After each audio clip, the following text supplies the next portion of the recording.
Hey everyone, it's Kelly Hoey and welcome to Planet Hoey. And Chris, no laughing. I know we were laughing before, but no laughing yet. So I'm Kelly Hoey, the author of Build Your Dream Network. And I'm really excited. Well, I'm always seem to be excited when I get on these broadcasts, but I'm particularly thrilled to be on this one today. Chris is a reader of Build Your Dream Network. And so this is going to be like the reverse author interview. I'm going to be interviewing him about my book as opposed to him asking me what the heck my book means. So this is going to be a fun conversation. If you haven't joined us before, if you're watching on Twitter, jump over to YouTube or sign into Periscope so that you can ask questions. I'm using StreamYard, a platform which I absolutely adore, super easy, and it enables you to engage with us and you can ask questions and I can put your questions on the screen and it'll be all really great. Why the name of this silly little video streaming? Well, that's because of another reader of Build Your Dream Network who emailed me, told me about a section of the book he loved and said it was worth the price of admission to Planet Hoey. So hence the name of this video series. So Chris, welcome. Hi, thanks for having me. Greetings from Toronto, Canada. Woohoo! Former professional hometown of Kelly Hoey. I know, and I'm in your former professional town. So Chris and I have realized we've had the reverse legal careers. His started in New York, ended in Toronto. Mine started in Toronto, ended in New York. So we have that in common. We were, I would say Chris was introduced to my book through the legal community, professional development, recruiting community in Toronto, which is a network that I have a broader connection to as well. So it's kind of funny. We're sort of swimming in these same circles, but it was a LinkedIn post that resulted in today. But before I get to that, I want to talk about your career, but I want to talk to in particular first, and I didn't warn you about this. No. Okay, I looked at your LinkedIn profile.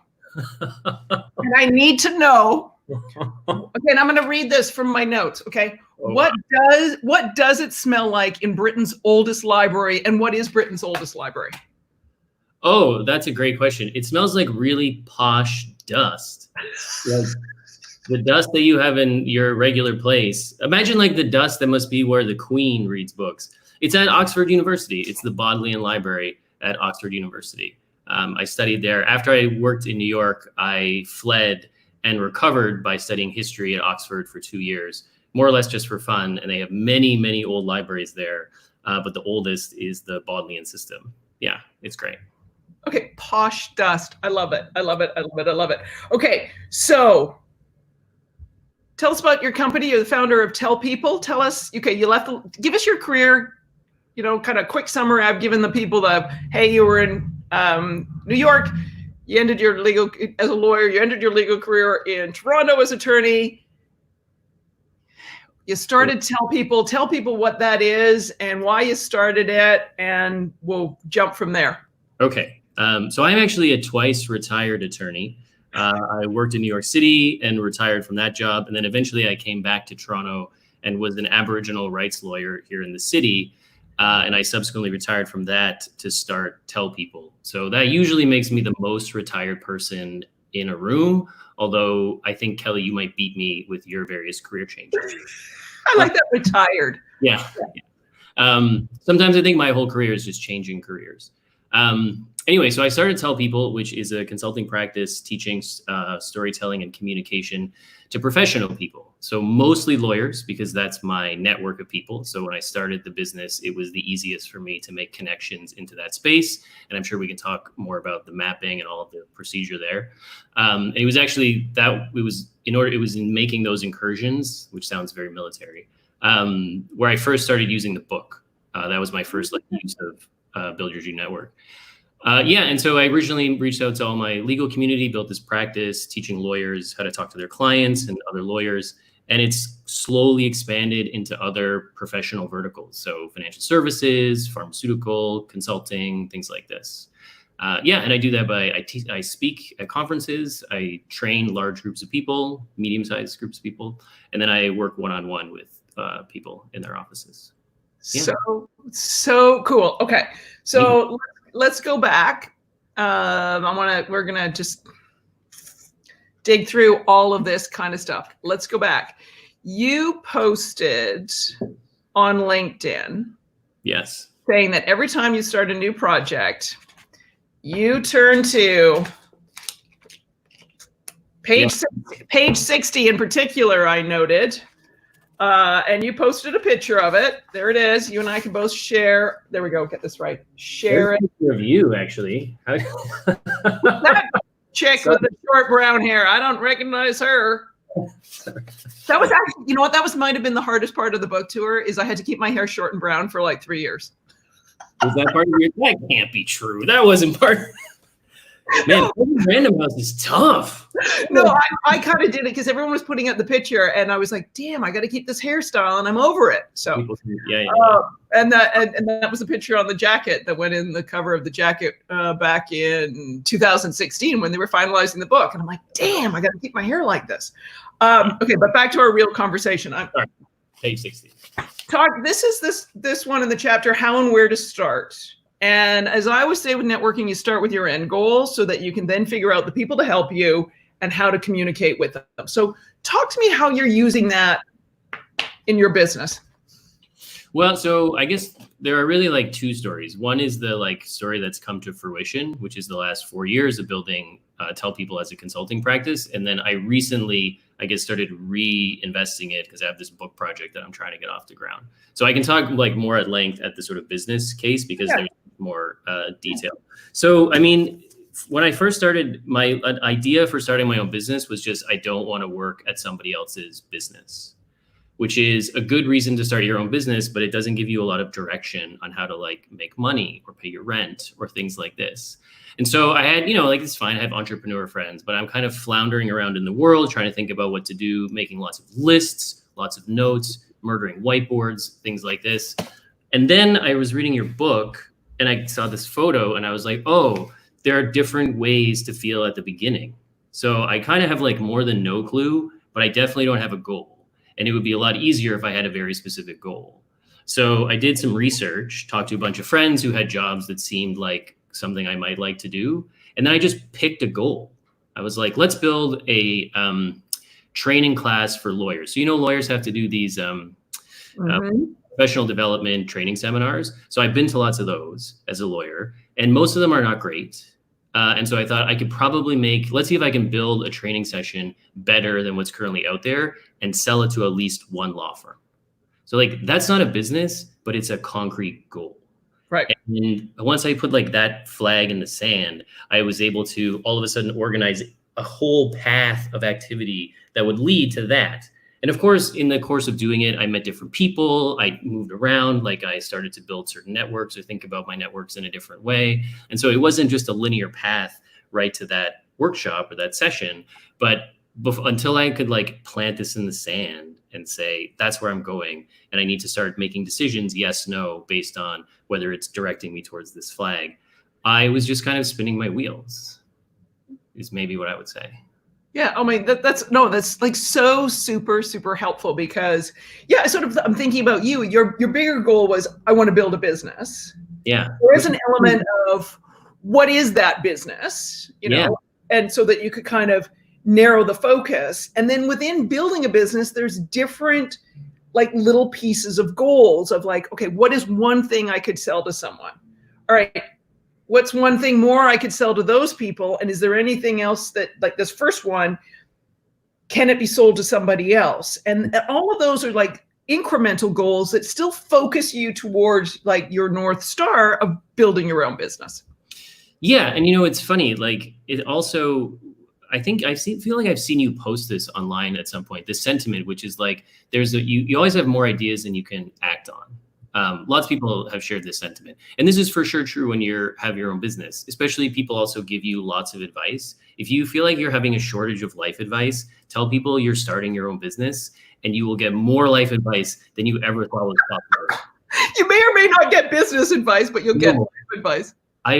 People use the word should around me more than I ever imagined. It's unbelievable. It's all very well-meaning and I love it. But what happens is you're doing your business and then you're trying to make this one saleable thing. But of course you get 5 other ideas that are all like pretty good and pretty interesting.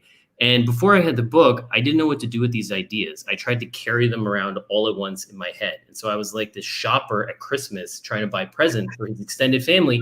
And just before I would get to the cash register, it was like, I remember 3 other family members that I forgot to get presents for. And I had to go back, get more presents for them. It was a nightmare. So then when I had the book, I had all of a sudden like a place to put these ideas. I would just made like another, I could just like, okay, now I have this goal, but now I have like an idea, right? So I have another idea and another idea and another idea. And I could just make these tree diagrams in my notebooks.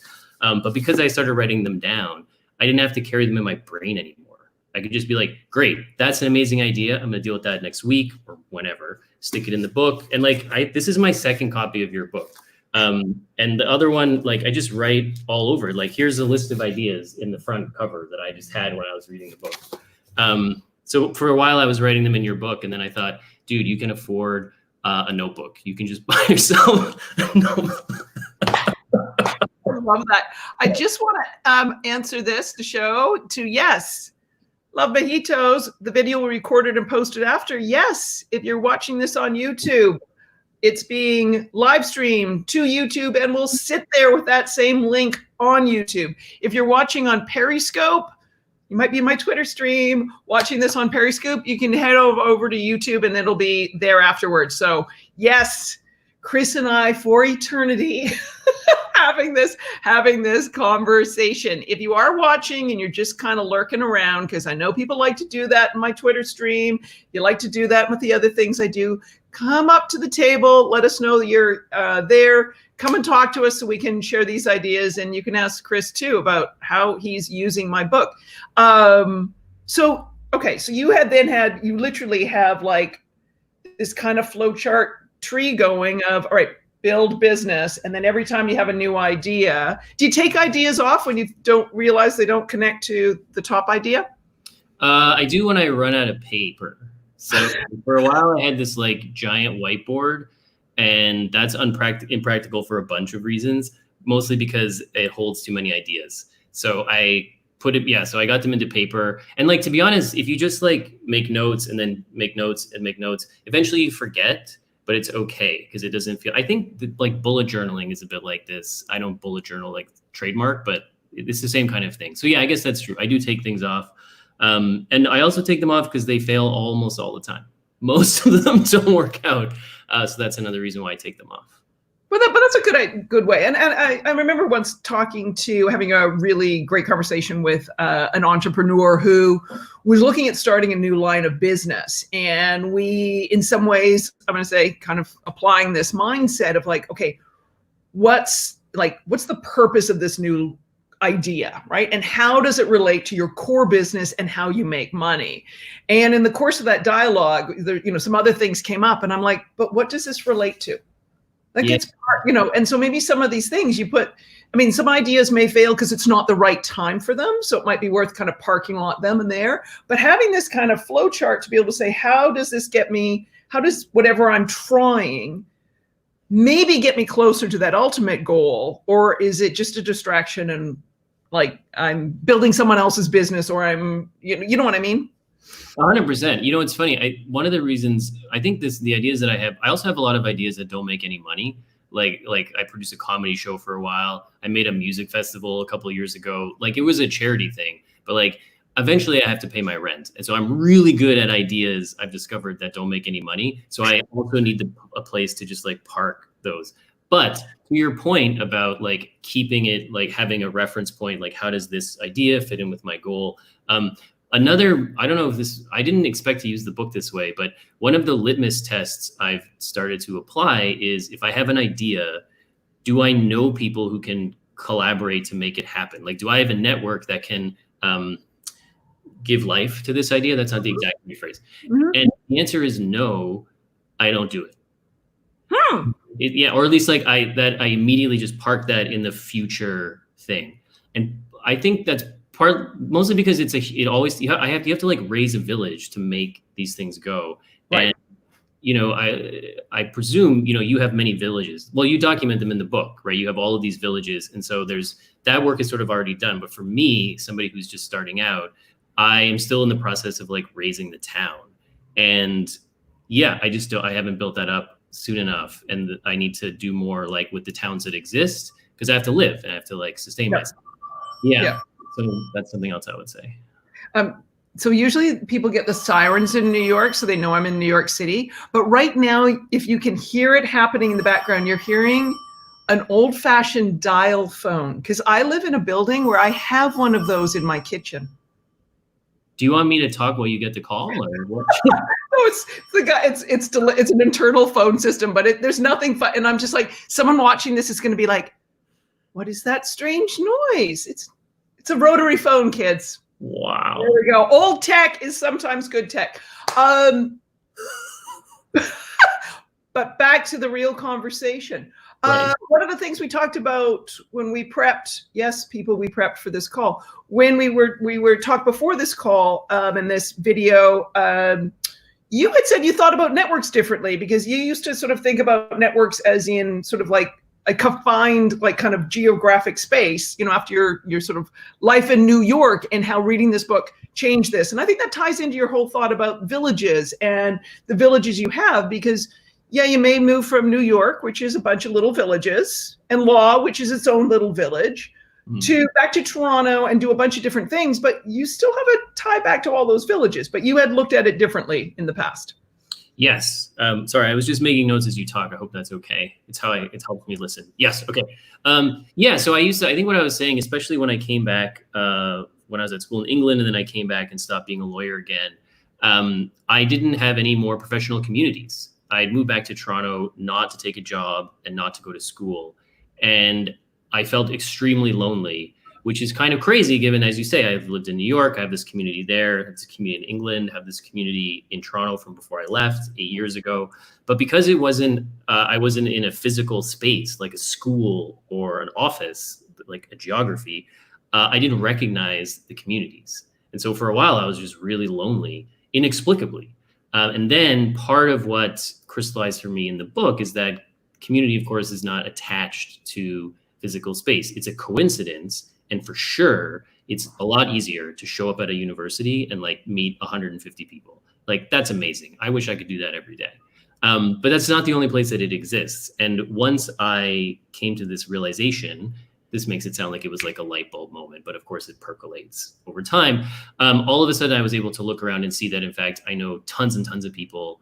I haven't been in touch with them in a while. So there's work to like reactivate or reanimate the communities, but they very much exist. I am far from alone and without assistance.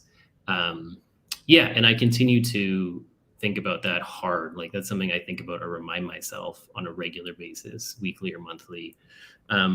Yeah, that was a huge lesson for me. Thank you. You're welcome. So what are some of the things you did to reactivate? And I love the word reanimate. That's even better. What did you do to kind of make those networks and reactivate those?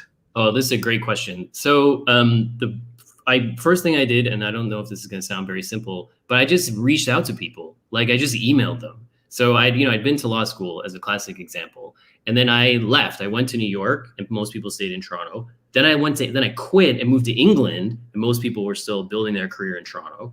And I didn't talk to anybody, not because I was avoiding them, but because I'm pretty shy and I was just kind of doing my own thing.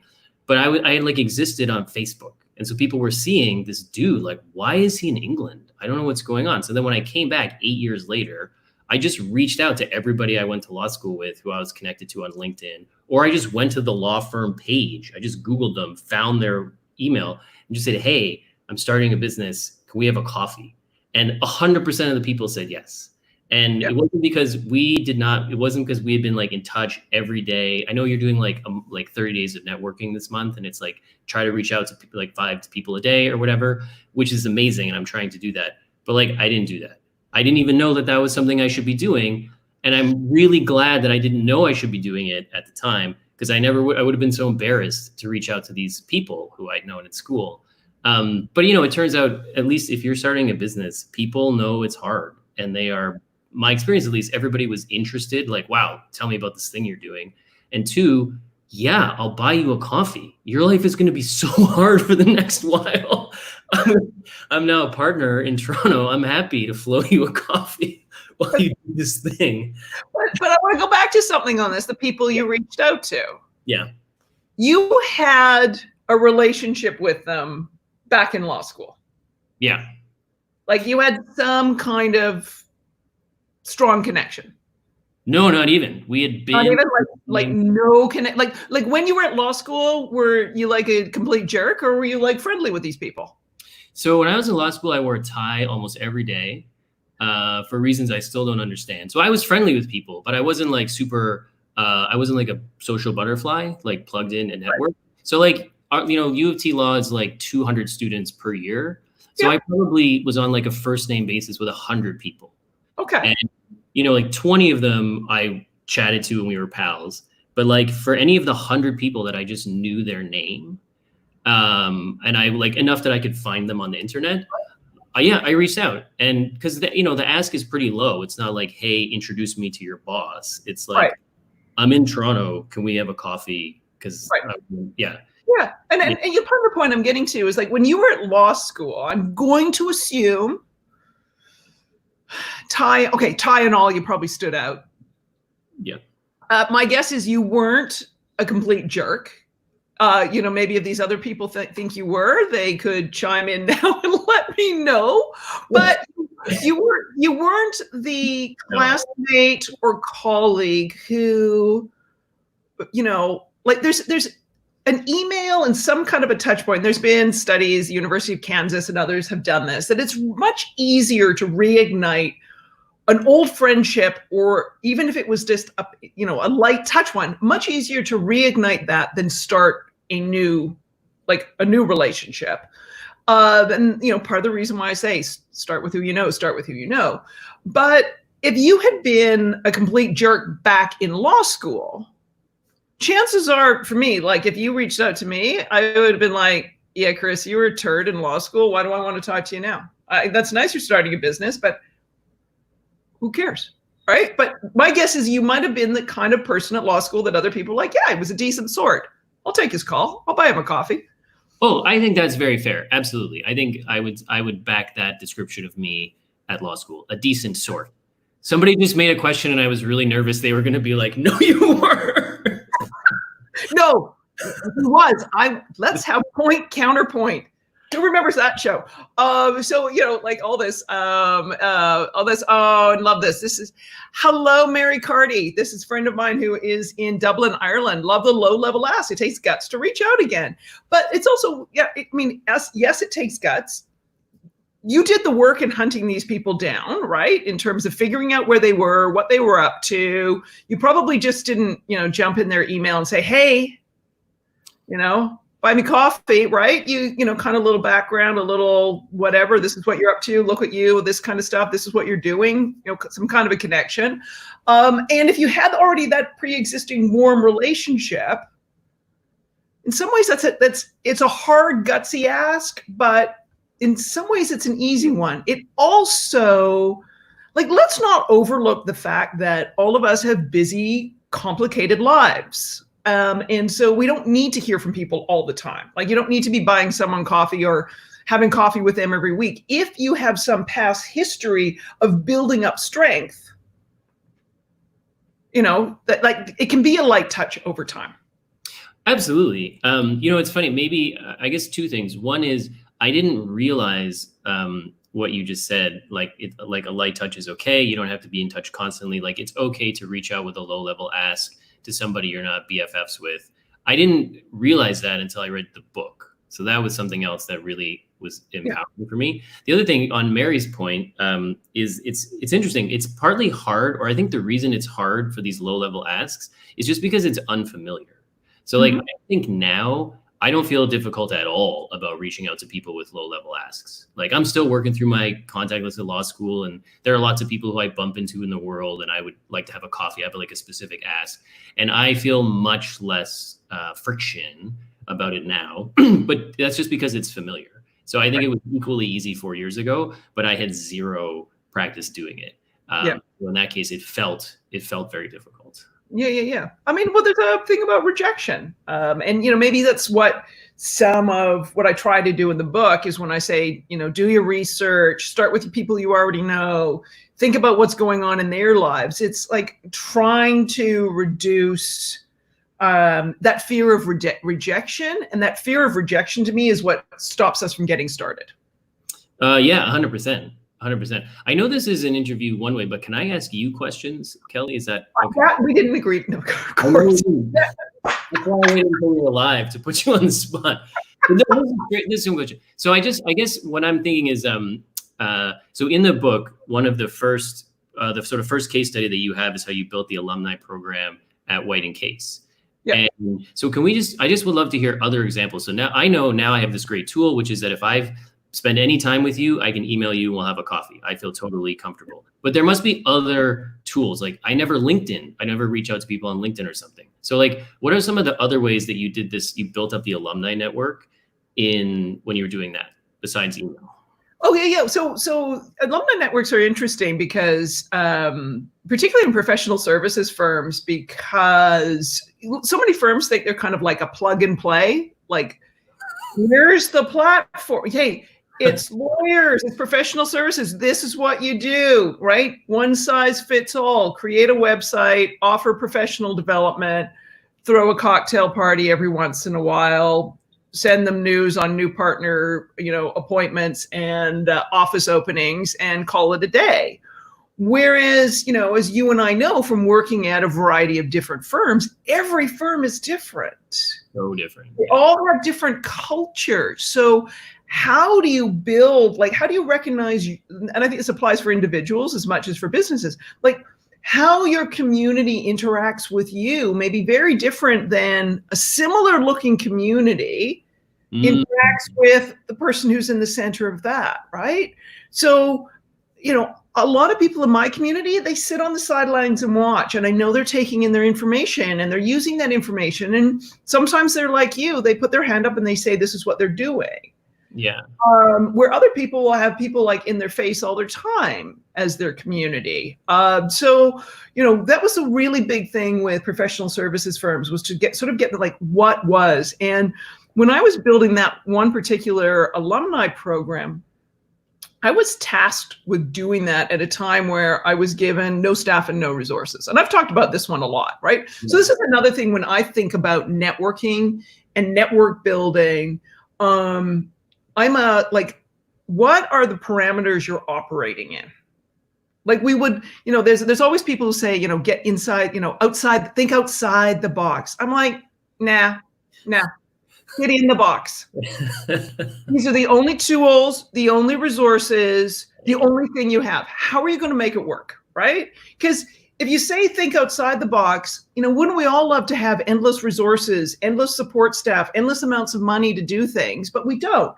But we still have to get something done. So how do you innovate within the four corners of the structure you're in? And so when I was building that alumni program, I was like, okay, I have no staff, no resources. How do I do this? How do I create a self-sustaining alumni program without any? So I had to sit there and listen to the network and what it was they wanted.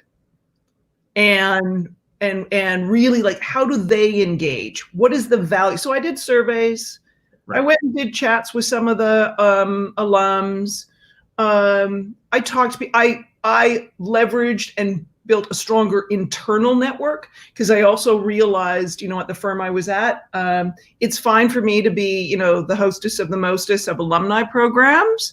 But if someone has excuse my language, a really shitty exit interview, they're never going to be a good alum of the firm. Yeah. So I was like, I need to get HR on board. I need to get benefits on board, because all these other touch points with this person as they're here and when they exit, if there is any missing link, alumni was not my problem. The network was not my problem. It was everybody's problem. And that's the way I looked at it. But, kind of bigger lessons for other people is, thinking about your own network, listen to it, and then say, right, I'm operating within these four corners. How do I make this happen? What's the little things you can do every day? What's, just the reasonable touch point? Because Yeah, we are in our own four corners right now, but that doesn't mean your relationship building, your networking is going to stop. Absolutely. Thank you for sharing all of that. That was great. You're really good at talking about your experience. I guess. But no, I really love, I think it's underappreciated the importance of staying within the box.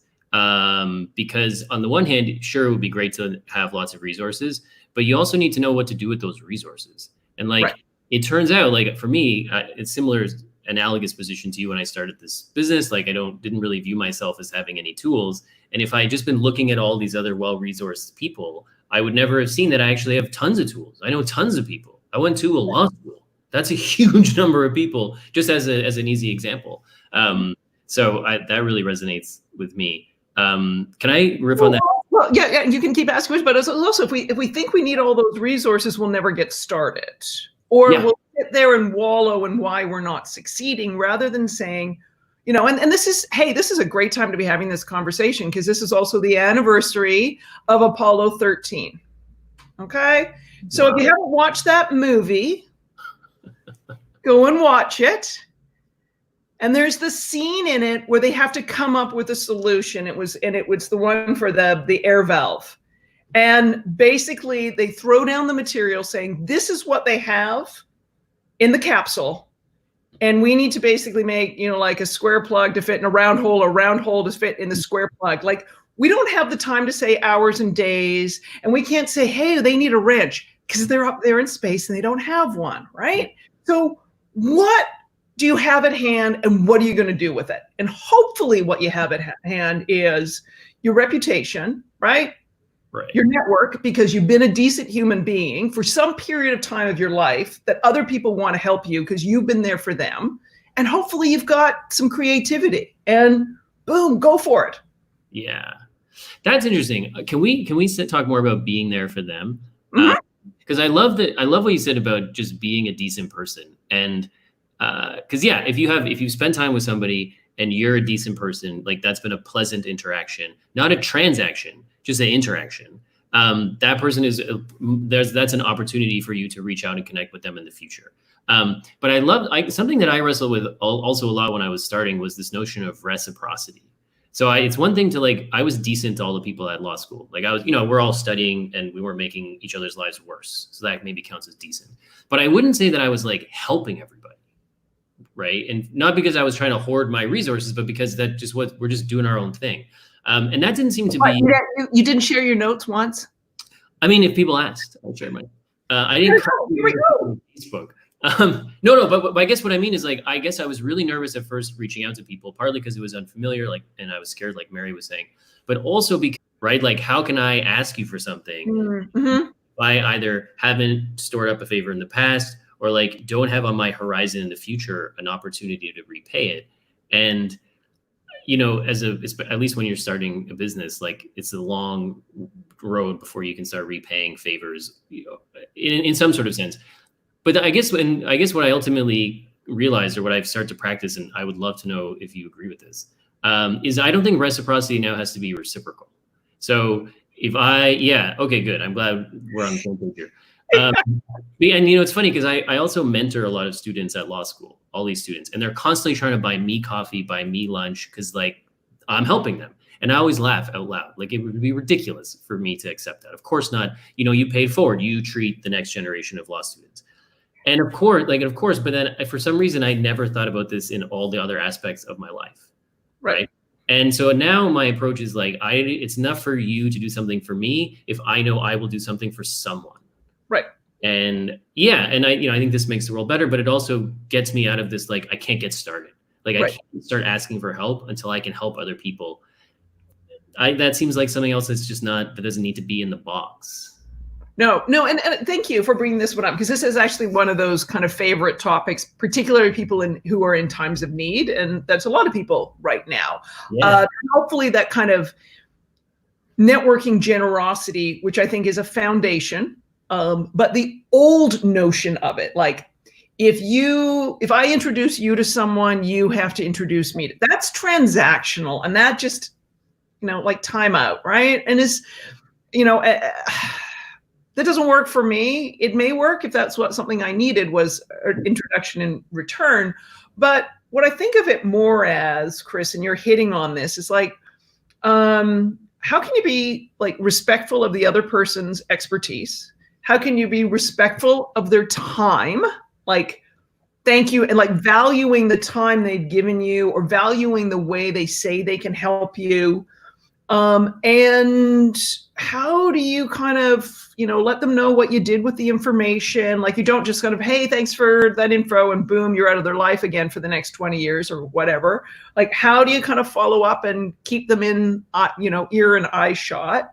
And, maybe at some point, from all these lawyers you've talked at firms, you might run into someone you're like, oh, you need a lawyer, you should talk to this person, right? Or you may see an opportunity and go, you know what, this lawyer would be the perfect one for it. And there's the pay forward. It doesn't have to be transactional and reciprocity in the moment.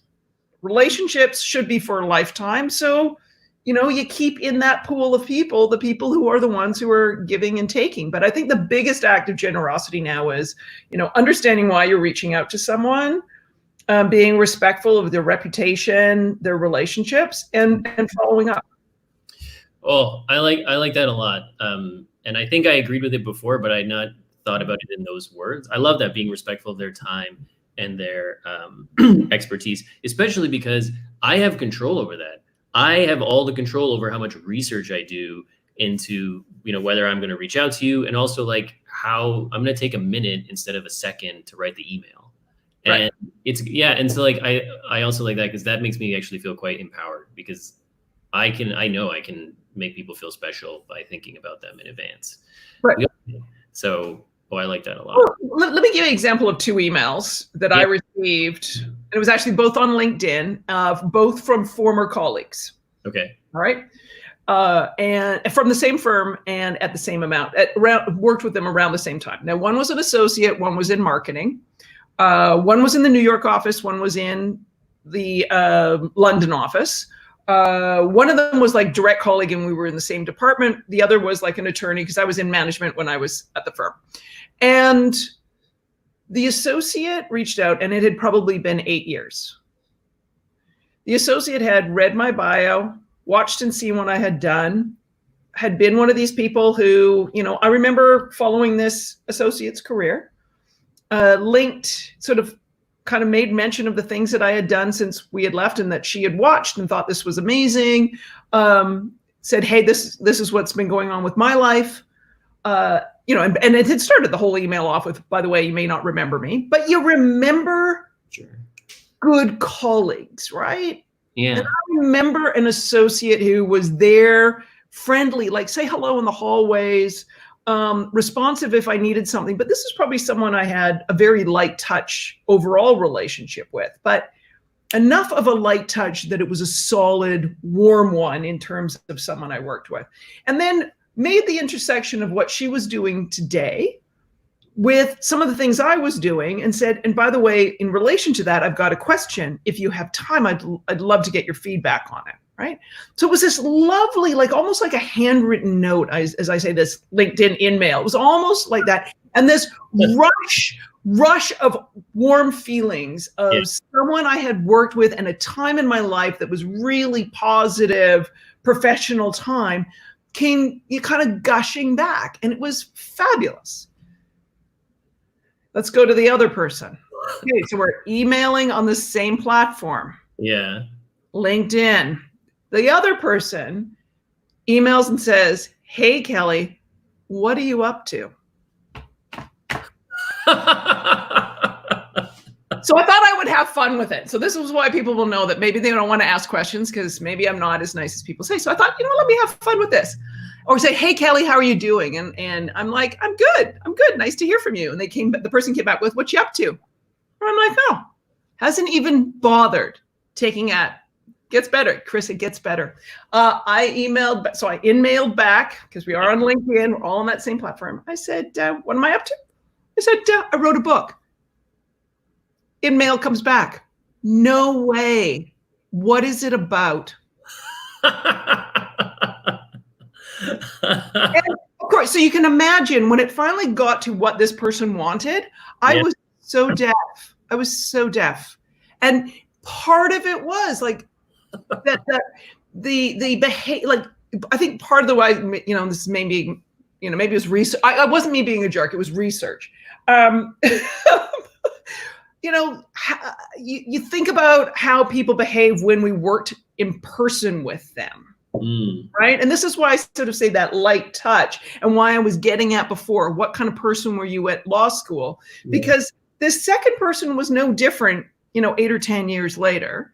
8 or 10 years later, rushing in my in-mail to get help. And I'm like, you haven't changed in the least, have you? Why do I want to help you? Right? Like, whereas the same distance of time with somebody else, and I couldn't wait to help them. Yeah. So how do you show up every day? How do you treat people? And when you do reach out, like, come on, there's this little thing called the internet, like, do some research. Yeah. Well, so let me ask you, I thought you were going to do my favorite stand-up comedy shtick, which is you're going to like get your phone out and read it to us. Maybe during the next podcast. Well, let me, so one smile, I guess I'll just ask to learn from the master here. So a recent challenge that I've discovered is people who I know and want to talk to, but they don't have internet presence. That starts to tell you something about them. Tell me more about that. What does that mean? So this is where I'm like, we all make choices on how we want to connect and what we want to share about ourselves. And so people who don't have a digital presence, they're making an active choice. Right. Cal Newport makes an active, the author of Digital Minimalism, he makes an active choice. So you have to say, oh, right. This is his choice in terms of how he wants to communicate, how he wants to interact, what he values. What can I deduce about them in terms of the way I want to reach out and connect with them? Does that make sense? That's super great. I'm just processing a lot of things as you're saying this. And so one thing I'm taking from this is the fact that somebody doesn't have an internet presence doesn't mean that they don't want to be contacted, period. It means they want to be contacted in a particular way, which is probably not the internet. Right. So like one of the, one of the things I do, like, this is, again, go back to listening to your network and how people connect with you. So for example, in my old voicemail message on my phone used to say, don't leave me a voicemail message. I don't listen to them. Yeah. There was 2 people who used to leave me voicemail messages. Long ones. And I quickly realized that, like, this is the way they like to communicate. So they're the only 2 people get a pass. They can leave me long messages, right? Because this is how they want to communicate. So you may email a friend all the time and then they text you and you're like, right, their preference is to text. Right. Oh, I sent Kelly an in-mail message. She hasn't responded to it. It's been 3 weeks. Oh, maybe she doesn't communicate here. So, and this is also why when people sort of ask me, like, what platform, like, where do I aggregate all my contact information? And the answer is, I haven't found anything, because all of us leave little bits of our presence all over the place. Yeah. Offline and online, that gives signaling to how we want to network. Yeah. Which also then goes back to that kind of that bigger, like, how I see the world, which goes back to page 60. Yeah. Get the camera right here. Page 60. This is also why I say with networking, start with your goal. What is it you're trying to achieve? Who are the people who can help you? Yeah. Now, how do they want to be communicated with? And most people start their networking or their network building at the end of, how am I going to communicate? And it's like, no, time out. Each of us likes an individual communication. And when each of us could be an alumni program at a professional services firm, it could be an individual, it could be another group, it could be, do we want a party or an email? So you got to work from the end goal to the individual, and then to a very particular mode of networking interaction, because it all needs to be customized and personalized. Yeah. It's funny. It's one thing to know something conceptually, and it's a totally different thing to put it into practice. And so it's very helpful. This is another good thing about the book, right? Everybody understands what the word networking means, or that's not a hard word to understand, but like how it actually looks in practice is very different. And so I just got a little bit of lesson from that right here, because we're always learning. But the other thing I guess that I wanted to mention that comes up for me in this is how much time it can sometimes take to make a connection. And before I read the book, I guess because I've only really seen networking in movies or on television where they edit out all the boring parts of life, is I figured like I should go from 0 to hero in like 45 minutes, because that's how long an episode of Mad Men is or whatever. And until I read the book, I guess what I'm trying to say is the book kind of gave me permission to not succeed immediately. Mm-hmm. And which doesn't say also, like, it's not like a 6-month networking mission. Like, it happens on a regular basis, and it's fun. But like, there was a feeling, especially before I got busy, when I was just starting out, there was a feeling like I need to be accomplishing things all the time. So I need to be going to these cocktail parties, or I think what you call random acts of networking. And reading the book and seeing like an actual successful person yourself put this into practice. And because I've been in the legal space, I can actually imagine in my brain pretty clearly like what was going on for you. And I thought, oh, that definitely took a long time. And you have it in here, like some people took 1.5 years to get their job and so on. But actually just like seeing that number, like 1.5 years, that was like a huge weight lifted for me, because I thought, oh, well, I'll check in 1.5 years. I can definitely feel like I'll make some progress between now and next winter. Yeah, and that's something like I think I was saying before we got on this call. I just recently read the book. That's where that LinkedIn post came from. And I reference it to people. I give it to a lot of my friends. And so every time I give it to somebody, I like read a bit of it again. But this notion of time is something I have to constantly remind myself about.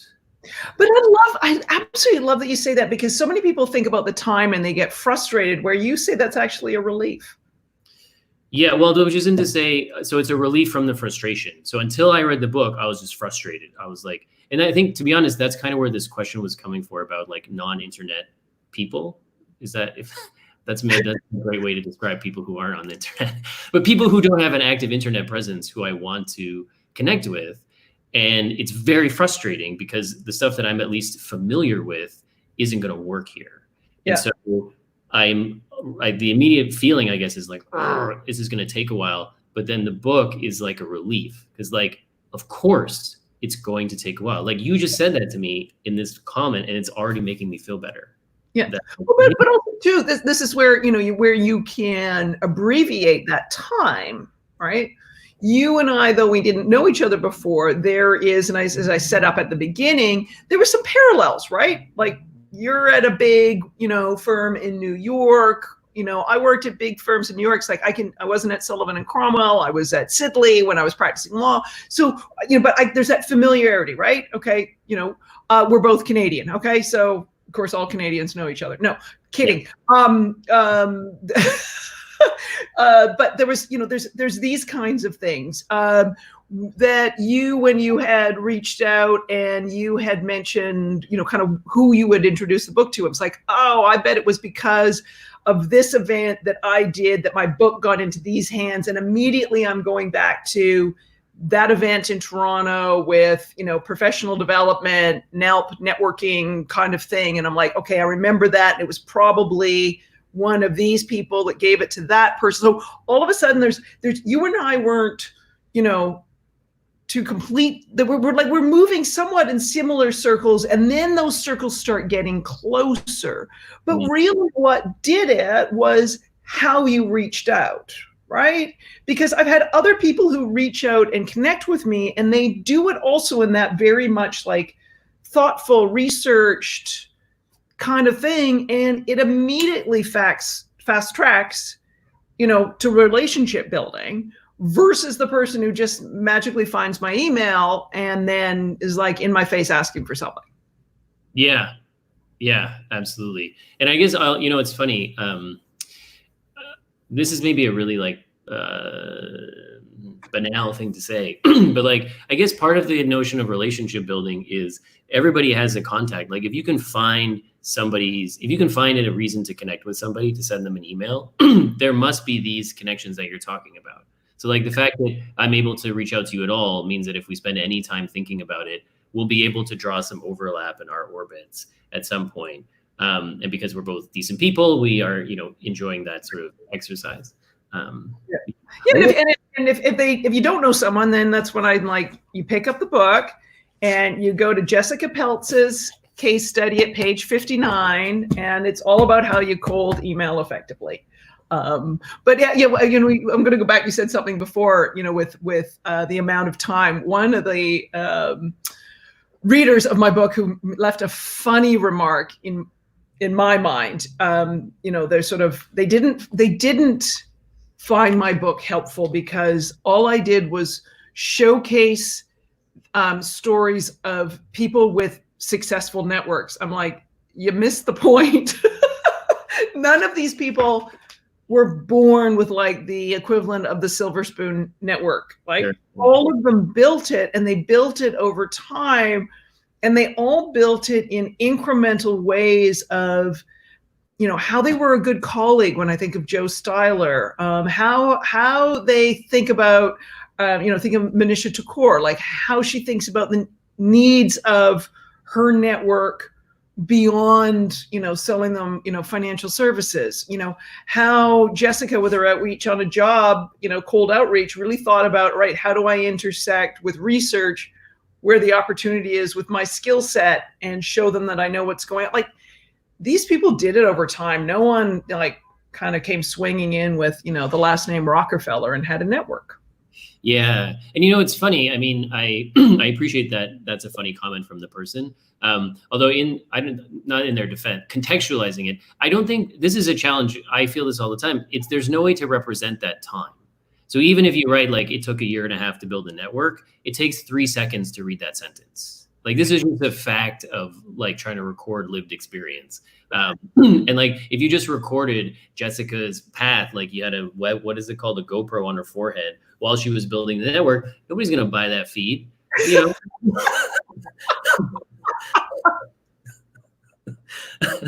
And you know what? It's if you approach, networking, the activity of networking, our old thought on networking, if you approach it in the way of that sort of schmoozy, icky activity that you only do when you need something. Yeah. The notion that it takes 1.5 years is really appalling. Rather than if you just say, how do I show up every day to be of service and be helpful to other people so that they will want to help me? And that's really how I think about it. Yeah. Well, so can we just granularize that just a touch? How many times a day do you do that? That's a bad question. What I'm trying to think of is so if, I know where you're going. If you're trying to like a smooge fest, let's say you go to a cocktail party, right? It's really hard to go to cocktail parties every day, right? Even if they're all effective cocktail parties, that's not really sustainable. But how do you figure out what's a manageable level of outreach or networking for you to sort of do over 1.5 years, right? To sort of it's a marathon. So I don't, how many people do I need to touch every day or reach out to every day over 1.5 years? How do you make that decision for yourself? Everything has to be connected to what the ultimate goal is at the time. And so it will vary depending on what that goal is. The outreach and the activity when my book was coming out versus the outreach and activity I do today. The outreach and activity I did when I co-founded a startup accelerator. I used to go to 3, 4, 5 startup events a night. And part of that was figuring out where I needed to focus my attention so I could ratchet the event stuff way down, right? But when I think about you, me, the businesses we're in, sharing content, your post on LinkedIn saying, hey, this is how I use this. This is what I do. This is how I approach starting a new project. Yeah, that was networking with me, but just think about all the people in your own network you helped by posting that. How many other people are starting projects and don't know where to start?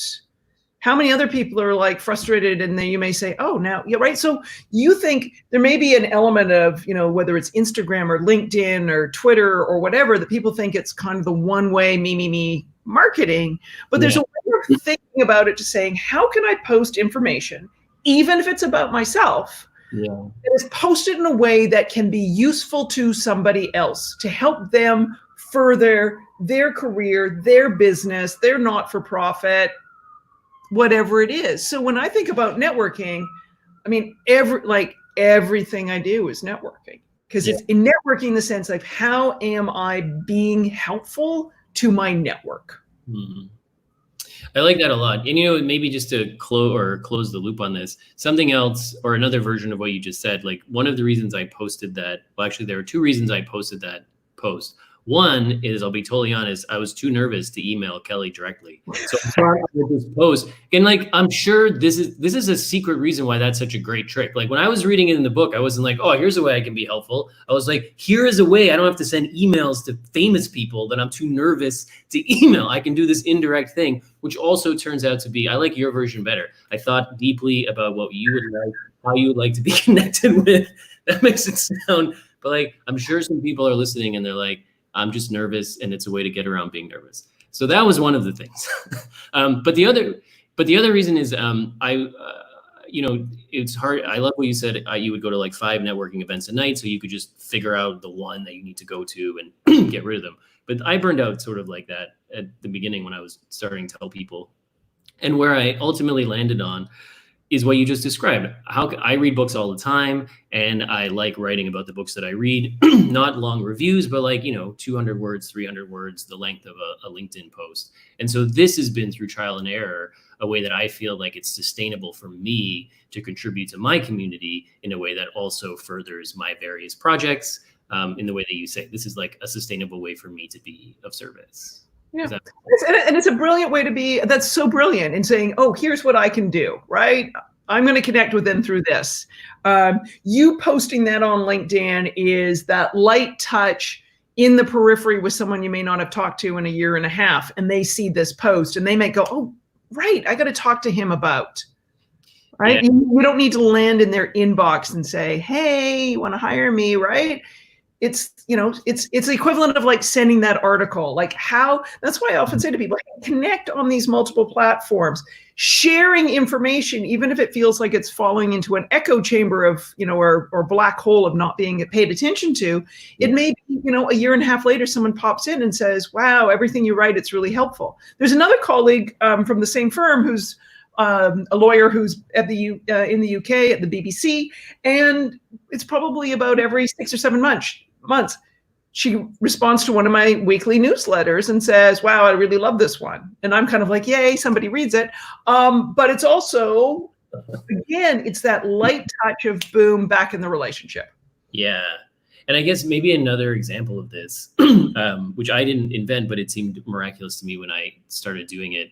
I don't love being a salesperson. I really struggle with that. And so I would take meetings with people at law firms and be like, hey, or people at consulting firms, hey, this is what I'm up to. Let me know if you ever want to work together. And that's a fine meeting. That's what people sign up for. But how do I keep in touch with them after the meeting? Because the sales cycle is 6 months, a year, 18 months. And at first I was like, how am I going to think of creative emails to send to these people every 6 months? And it's impossible. So then I friended them all on LinkedIn, which is a very reasonable thing to do. And I can publish this content all the time, and they can sort of take it as they want it, etc. And that makes it sound very instrumental in a way, but it also just seems very reasonable. Right. Here's what I'm up to. It's very easy to ignore this. So that was also another relief. But it's also mutual, because they may post something or they may update their profile that makes you think I could send them an opportunity. Oh, absolutely. Yeah. Right? So it's not just that one way, that way. And, having been through in my own life, having to reach out to people, when I made the change from being a lawyer to law firm management, the number of times where, I would say that sort of 18-month period until I landed the job, like, what was I going to do? Hey, found it. Hey, heard of any openings yet? Hey, I've heard you. So, right. Like, don't assume, that the people you've met with, that if they're in the same, like, you're getting into that industry, don't assume that they're reading all the materials you're reading. Don't assume that they're keeping on top of all the industry stuff, right? You sending something, even if they have read it, is kind of like, oh, Chris was thinking about me. That's nice. Oh, by the way, Chris, we need a training program, right? Yeah. And so I had to learn, as I like to say, the fine art of sending emails that won't get it, that I know don't need or require an answer, purely as a way of staying in people's, like, staying top of mind with people. Yeah, that's a good. I like how you describe it as a fine art, because it makes me feel better that I struggle with it a lot. I still do. Yeah. No, of course, it's a practice, and you just keep doing it and getting better and so on. But yeah, LinkedIn, posting on LinkedIn is like an email nobody ever has to respond to. Exactly. Okay, so I want to close out. You mentioned that you might have you're using this for Build Your Dream Network, the page 60 for another project. What's that? I heard that. Oh, so I'm trying. That's very kind of you to ask. So I'm trying to write this book project. My job is I teach people communication and storytelling, which means I see what's out there in terms of resources, and I think I have something different to offer. And I also just have more to say about it than I can ever say in a 60-minute training session. So I've been writing this book, and now I'm trying to get representation to make the book. And why haven't you talked to me about this? We're doing it right now. Actually, I'll be totally honest. We talked like 2-3 weeks ago to set this up, and it was our first time chatting. And I was a bit nervous to chat, and I just didn't ask on the call. And I was like, so then I thought it's okay because we're gonna do this thing. And I actually wrote down, it's actually on my, like, I made a note that, like, I have to ask this, and my team is on the thing, and they're probably gonna chime in if I don't ask. So I'm asking, how did you do it? So what I'm going to do is, and for anyone else who's watching this, you reach out to me. I have an annotated version of my book proposal. I will get that to you, and then Chris, we can have an offline call, and I will share with you what I know about getting representation and a book published, because my network did it for me, and getting my book published in many ways could be another networking roadmap. Like you mentioned earlier, Kelly, networking. Like when you write a book on networking, you have to eat your own dog food. And I eat my own dog food daily, right? Like I have to live and breathe my own advice. And my path to getting published is very much like the methodology in here. What was my goal? What were the sub goals? Who were the networks and the sub networks that could help me with each individual goal? And the network and the people who helped me with where do you even start with this? How do you write a book? Mm-hmm. That was one network. Who you takes a book proposal and actually helps direct it to literary agents. That was another group. Who helped you market it? That was another group. Like, I was like that page 60, like that's the way my brain like unfolds every single time in a subgroup and a this and that and how do I reach out to people? So I'm excited for you. Thank you. It's funny that you said it could be a case study in the book, because in the part of the book where you give all the case studies about your various careers, there's one sentence which says, and then I wrote my book and it was another network. And I was like, that's the sentence that I need the sentence. But it was too early to share about. It's for the revised edition that I'm going to force you all to buy. Updated, new, improved, updated, revised edition that you'll have to buy. It was too early to share it in there, but it follows exactly the same pattern. But you and I will have a conversation on this, but for anyone watching, if you want my annotated book proposal, I'm more than happy to share it, because there's a lot of things that I learned sort of with the sort of look back in hindsight and said, oh, Is that what? Oh, that's why I started blogging all those years ago. Oh, that's why. Oh, and all these things that you sort of pieces and bits of your career that you don't know how they all pull together. All of a sudden you're like, oh, look, that was just setting me up for like now. So there we go. Oh, look, we're getting a nice little wave. Hey, thank you for joining us. This has been incredible. Chris, Graham, tell people in Toronto, Ontario, where can people find you so they know? I know I've got it in the show notes, but just tell them anyway. Yeah, so the website is tellpeople.ca. I'm on LinkedIn under my name and Instagram at tell_people. Yeah. Awesome. And look forward to future conversations.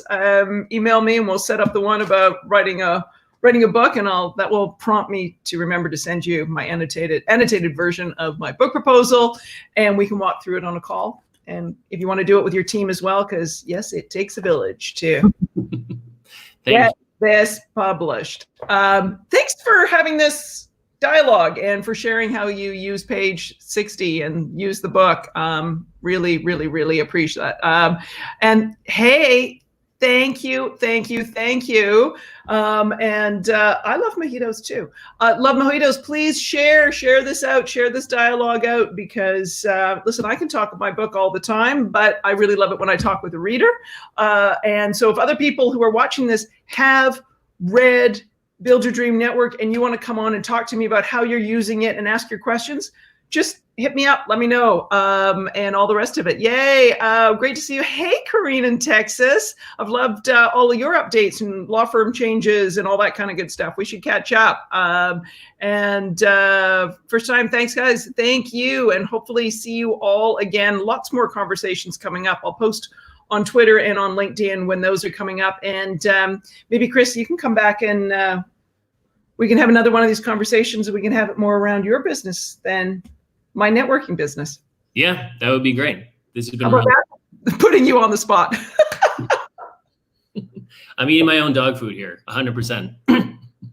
Excellent. All right. Thank you, sir. Have a great afternoon, and we'll chat soon. Thanks, Kelly. Bye.